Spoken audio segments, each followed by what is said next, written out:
हाय मित्रों, नमस्कार। सभी का स्वागत है हमारी इस कक्षा में। Welcome to all of you. Welcome to all of you.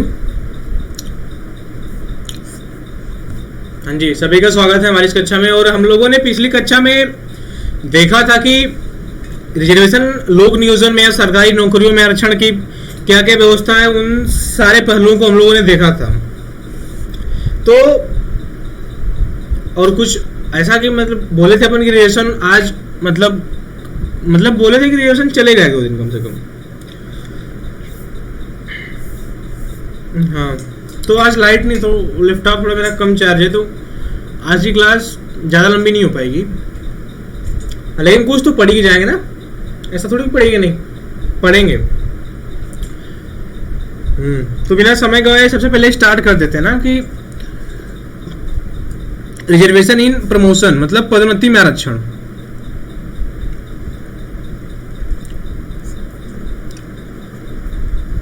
पता नहीं लाइट का क्या इशू यार, आ नहीं रही आज लाइट। ठीक,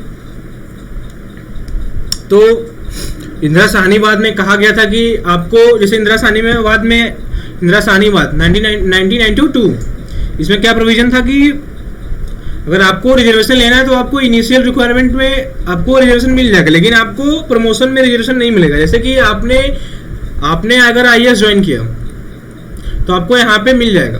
आपको यहाँ पे आईएएस ज्वाइन करने के लिए आपको कम भी रैंक आता है, अगर आप SC/ST से हो, BC से हो, मतलब आपको अगर रिजर्वेशन है तो आपको यहाँ पे मतलब आईएएस ज्वाइन करने तक आपको आरक्षण मिल जाएगा। लेकिन अगर आपको यहाँ पे सचिव बनना है ना, तो यहाँ पे आरक्षण नहीं होगा। मतलब इंदिरा साहनीवाद ये व्यवस्था नहीं करता था, लेकिन देखेंगे इसका भी प्रावधान आता है। ठीक, तो मतलब ये पदोन्नति होती है इसके बाद। और यहाँ पे क्या है, इनिशियल रिक्वायरमेंट, मतलब ये आरंभिक नियुक्ति है। यहाँ पे कोई जाता है ज्वाइन करने से, आपने कुछ ज्वाइन किया उसके बाद आरक्षण मिलता है कि नहीं, ये मैटर करता है ना। से यहाँ पे आरक्षण क्या बोलते हैं इसको, इनिशियल रिक्वायरमेंट, आरंभिक नियुक्ति। आरंभिक नियुक्ति में आरक्षण देता है इंदिरा साहनीवाद 1992।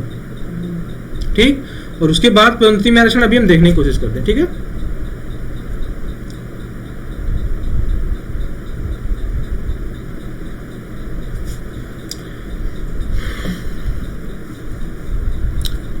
तो इसके लिए संसद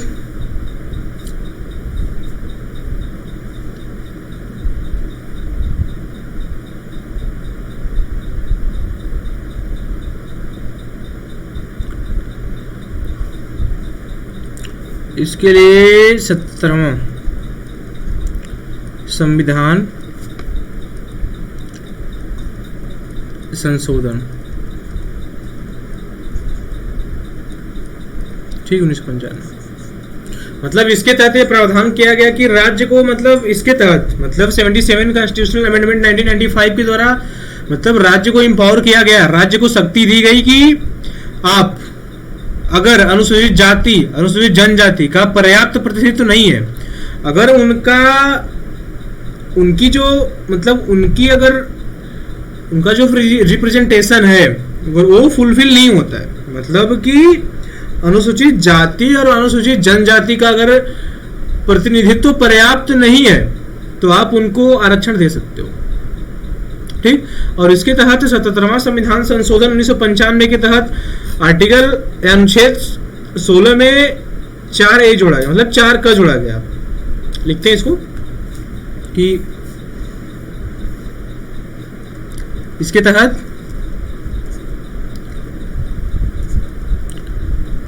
संविधान के अनुच्छेद 16 में 4A जोड़ा गया। ठीक, उसमें क्या व्यवस्था की गई कि इसके तहत राज्य को शक्ति दी गई कि राज्य सेवाओं में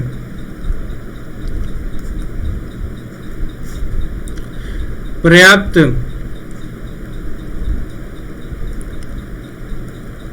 प्रतिनिधित्व न होने की स्थिति में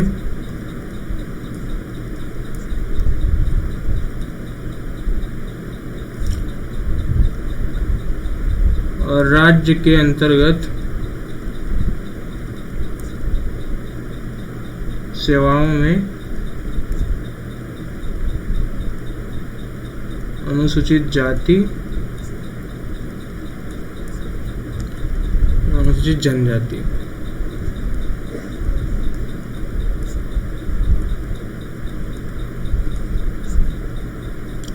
को पदोन्नति में आरक्षण दिया जा सकता है।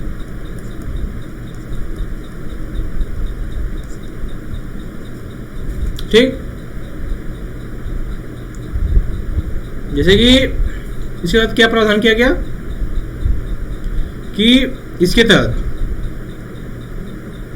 कि संविधान में अनुच्छेद मतलब संविधान के अनुच्छेद 16 में 4A जोड़ा गया, मतलब 4 क जोड़ा गया, और इसके तहत राज्य को यह शक्ति दी गई, मतलब राज्य को एम्पावर किया गया, राज्य को शक्ति दी गई कि राज्य की सेवाओं में अगर अनुसूचित जाति है, जनजाति का अगर पर्याप्त प्रतिनिधित्व तो नहीं है तब उनको पदोन्नति में आरक्षण दिया जा सकता है, लेकिन अगर उनका पर्याप्त प्रतिनिधित्व है तो उनको आरक्षण नहीं दिया जाएगा।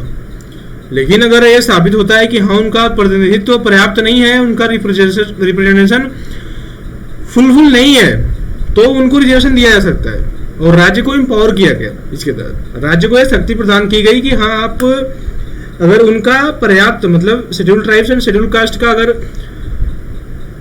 पर्याप्त प्रतिनिधित्व नहीं है तो आप उनको रिजर्वेशन दो। ठीक, हाँ जी, हाँ।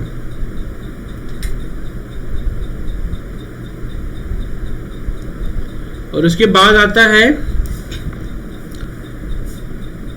85 कॉन्स्टिट्यूशनल अमेंडमेंट एक्ट 2001, 50वां संविधान संशोधन।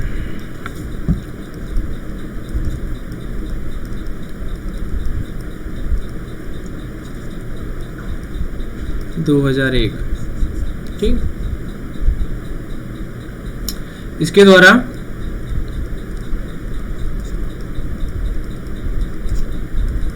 सोलह 4A में एक और प्रावधान जोड़ा गया। क्या था प्रावधान? कि यदि अनुसूचित जाति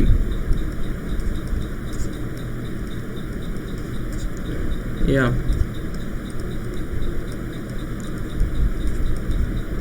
अनुसूचित जनजाति के सदस्यों के लिए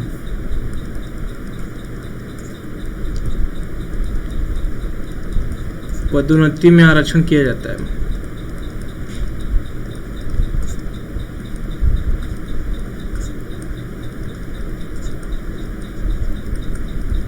तो वह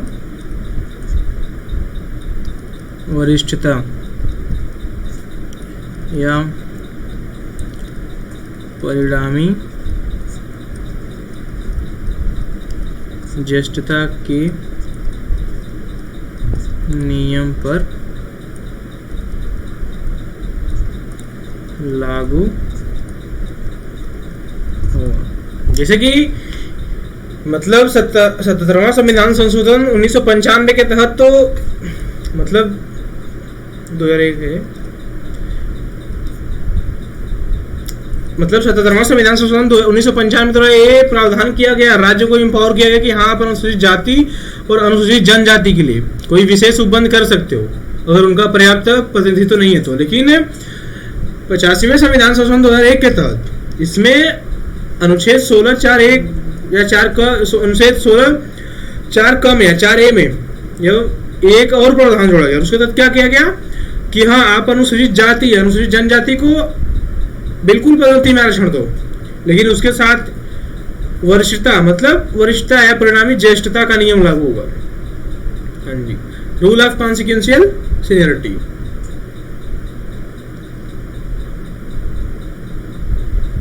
मतलब कि जैसे यहाँ पे अपन IAS हैं, ठीक। इसके बाद होती है पदोन्नति भैया। हाँ, तो बंदा सचिव, या IPS मतलब DIG, ठीक।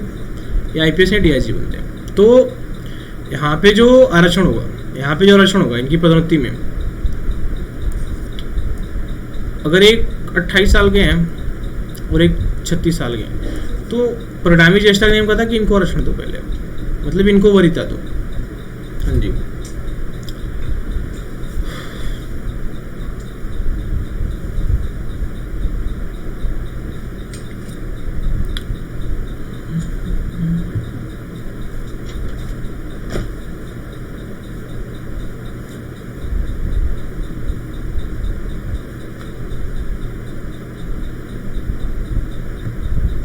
और लिखिए इसमें और भी थोड़ा सा, उसको लिखवा दो, नहीं तो अलग कहानी बना दे कोई आगे। इस नियम के अनुसार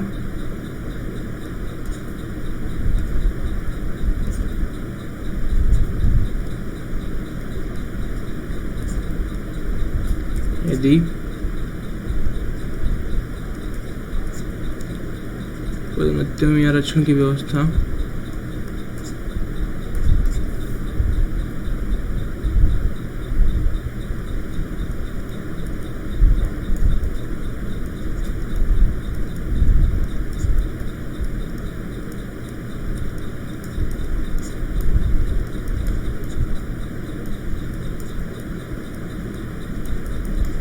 जनजाति का सदस्य सेवाओं में ज्येष्ठता प्राप्त कर लेता है,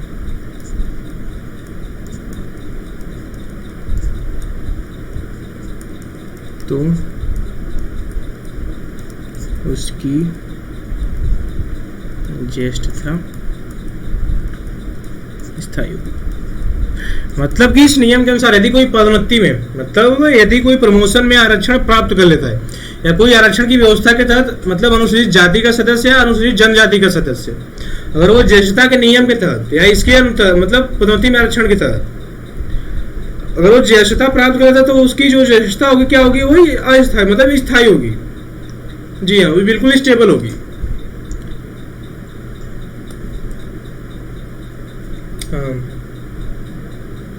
यदि पदोन्नति में आरक्षण की व्यवस्था के कारण कोई भी SC ST का सदस्य मतलब अगर वरिष्ठ हो जाता है, तो उसकी वरिष्ठता क्या होगी, अस्थायी मतलब स्थायी होगी। हाँ जी।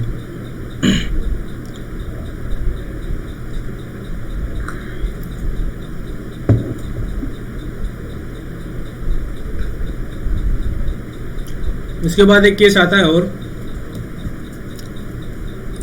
M Nagraj case.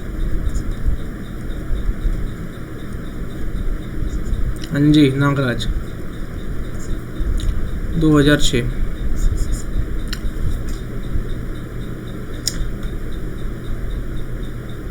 मतलब इस केस में जैसे कि हुआ कि मतलब पदोन्नति में आरक्षण गलत है, उसको लेके लोग केस में गए, मतलब उसको लेके कोर्ट में गए। तो एम नागराज केस में कहा गया कि नहीं, पदोन्नति में आरक्षण गलत नहीं है।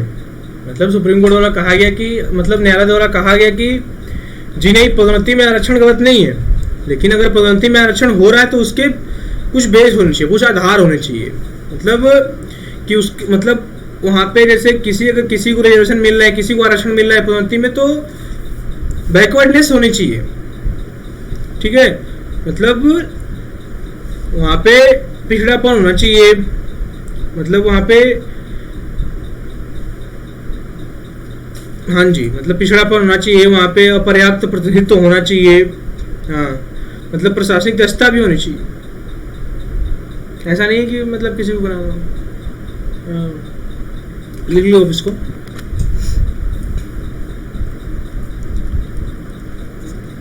इस केस में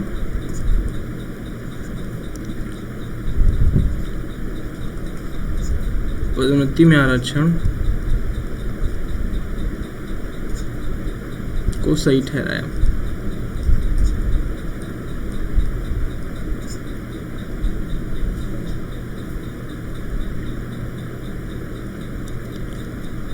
लेकिन यह निर्धारित किया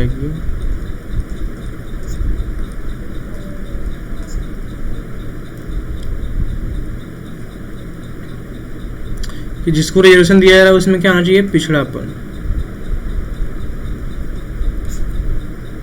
और क्या होना चाहिए, अपर्याप्त प्रतिनिधित्व। ठीक।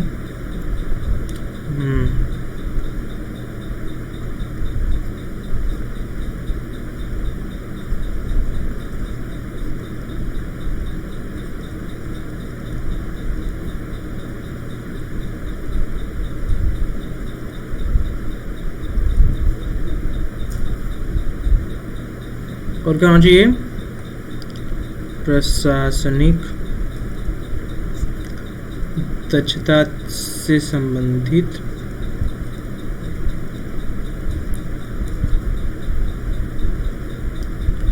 तथ्यात्मक आंकड़े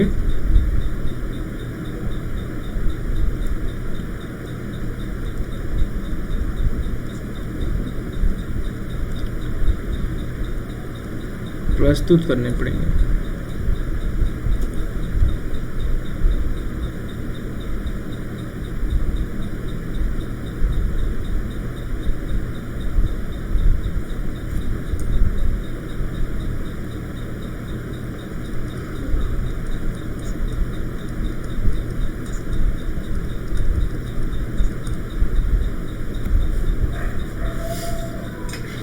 मतलब कि एवं नागरिकों केस में कहा गया कि अगर ठीक है पदोन्नति में आरक्षण ले लो, कोई बात नहीं है, हम आपको पदोन्नति में आरक्षण देते हैं, लेकिन आपके अंदर पिछड़ापन होना चाहिए। मतलब पिछड़ापन दिखना चाहिए कि हाँ वहां पे पिछड़ापन है, और आपका अपर्याप्त प्रतिनिधित्व होना चाहिए, और प्रशासनिक दक्षता से संबंधित तथ्यात्मक आंकड़े आपको प्रस्तुत करने पड़ेंगे। मतलब कि इन आंकड़ों के आधार पे आपको पदोन्नति में आरक्षण दिया जाएगा। मतलब हाँ कि आपके अंदर पिछड़ापन है, आपका अपर्याप्त प्रतिनिधित्व है, प्रशासनिक दक्षता से संबंधित तथ्यात्मक आंकड़े प्रस्तुत करते हैं, तो ठीक है पदोन्नति में आरक्षण ले जाओ। मतलब नागराजन केस में न्यायालय द्वारा यही निर्णय दिया गया।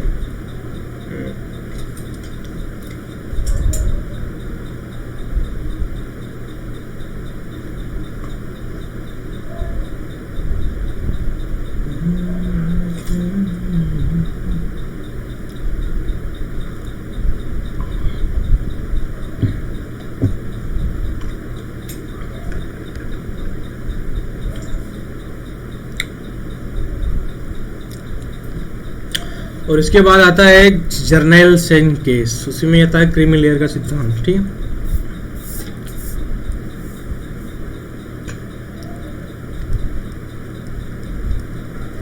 जर्नैल सिंह केस 2018। इसमें क्या आता है कि मतलब इसमें सर्वोच्च न्यायालय, ठीक है, मतलब पदोन्नति के आरक्षण पर विचार करती है। मतलब इसमें सर्वोच्च न्यायालय या इसमें न्यायालय पदोन्नति के आरक्षण पे इसमें विचार करती है, और विचार के अनुसार उस कहती है कि ठीक है अनुसूचित जाति और अनुसूचित जनजाति में, मतलब अनुसूचित जाति और अनुसूचित जनजाति को पदोन्नति में आरक्षण को सही ठहराती है कि हाँ ठीक है, मतलब इनको अनुसूचित जाति और अनुसूचित जनजाति को ठीक है पदोन्नति में आरक्षण होना चाहिए और इनको आरक्षण है। लेकिन इसमें क्रीमी लेयर का प्रावधान किया गया। क्रीमी लेयर की मतलब जो साधन संपन्न हो। कल देखे थे हम लोग कि क्रीमी लेयर क्या होता है। अब आपके पास सब कुछ है तो आप क्यों लोगे रिजर्वेशन किसी चीज का? आपके पास आप साधन संपन्न हो, बिल्कुल आप बिल्कुल धनवान हो, फिर भी आपको रिजर्वेशन मिले तो गलत है ना। हाँ, तुम लोग पढ़े थे ना समाजवाद, वंचित हो, वंचित तबकों का कल्याण हो, कम से कम शोषण हो, आय की असमानता को कम करना।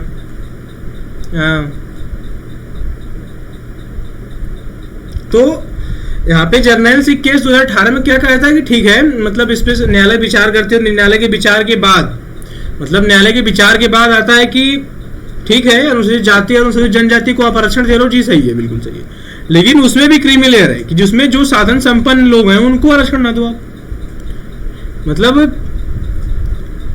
मतलब ऐसा नहीं उस टाइम लागू हो गया, लेकिन मतलब उसको जर्नैल सिंह केस क्या कहता है, क्रीमी लेयर सिद्धांत को मतलब लागू करो। हाँ, लिखो इसको आप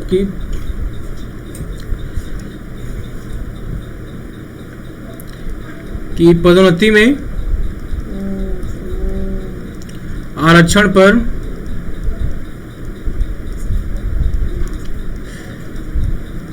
विचार किया गया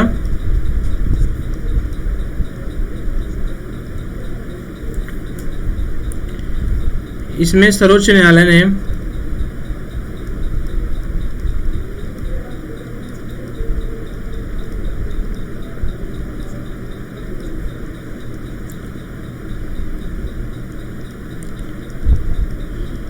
पदोन्नति में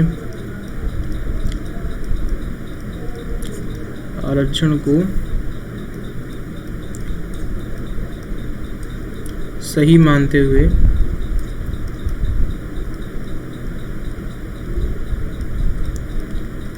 अनुसूचित जाति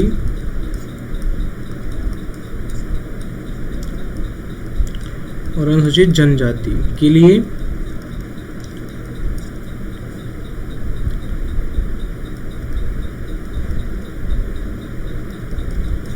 पदोन्नति में आरक्षण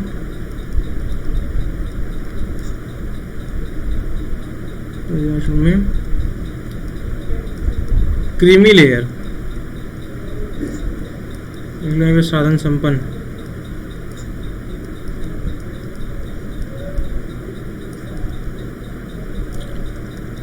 लागू करने का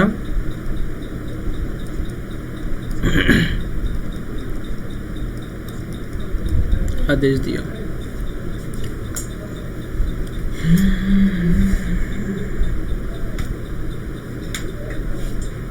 ठीक,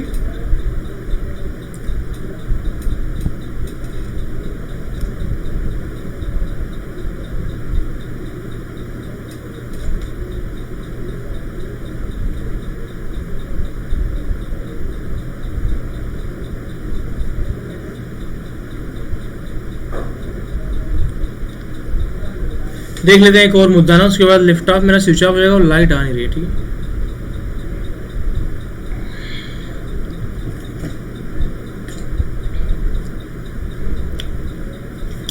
एक है कि इशू ऑफ बैकलॉग का मुद्दा।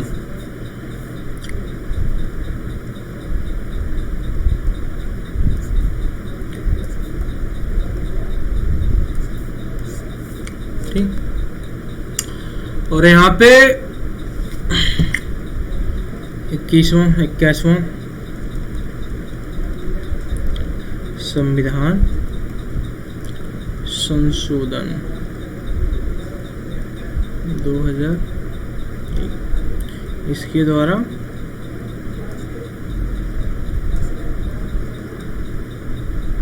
मतलब आर्टिकल 16 फिर और 20 जोड़ा गया। ठीक, इसको लिख लेते हैं पहले ना, तो फिर समझाते हैं।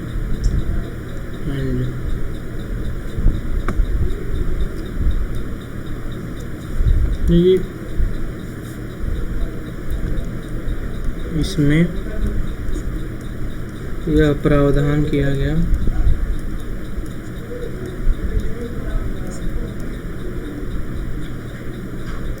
किसी श्रेणी की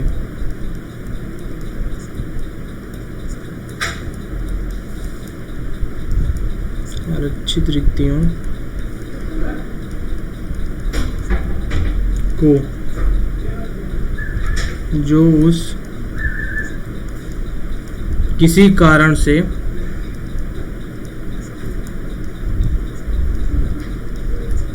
नहीं भरी जा सकी, मतलब यानी मतलब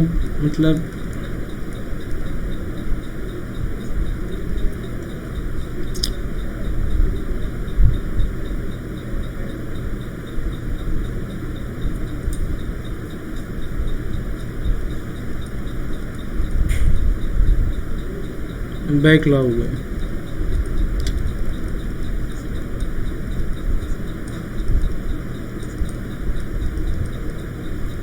तो ऐसी रिक्तियों को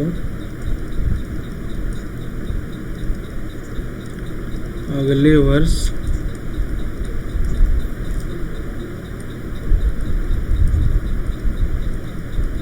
उसी श्रेणी के लिए छोड़ दिया जाएगा।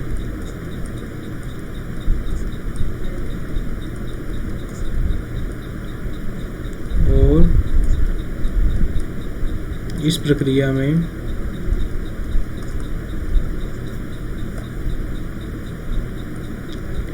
%50 के अधिकतम आरक्षण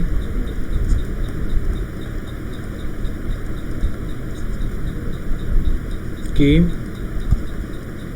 नियम का उल्लंघन सही माना जाएगा।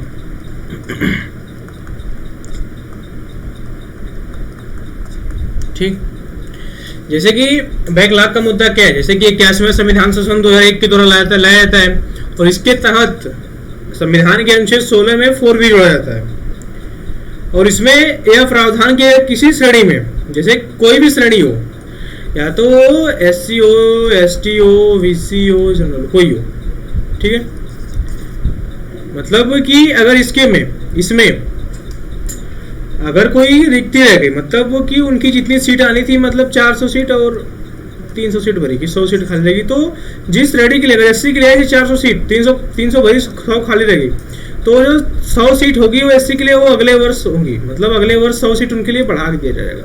और जो 50% का आरक्षण का मुद्दा है ना, इसमें ये माने नहीं होगा कि ठीक है इनको 85%, इसमें उसका उल्लंघन सही माना जाएगा, इसमें ये प्रावधान किया गया।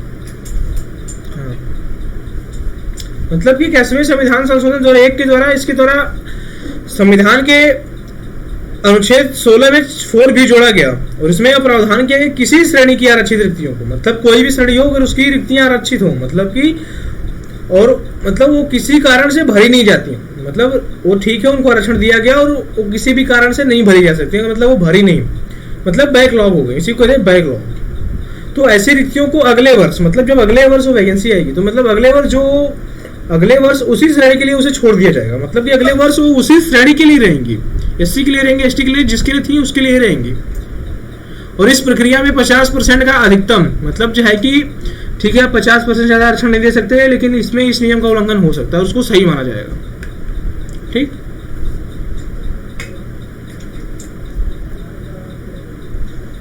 तो ठीक है, थैंक यू सो मच। एम ए करते हैं विकास, कुछ टेक्निकल इशू है तो थैंक यू।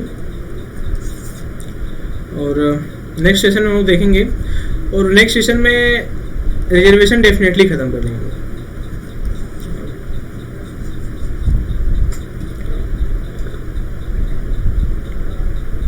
हाँ जी बिल्कुल, नेक्स्ट सेशन में हम लोग डेफिनेटली रिजर्वेशन को खत्म ही कर लेंगे। हाँ, और थैंक यू सो मच, और इतना प्यार इतना सम्मान देने के लिए भी थैंक यू सो मच। हाँ जी, मित्रों ठीक है, फिर गुड नाइट, जय हिंद।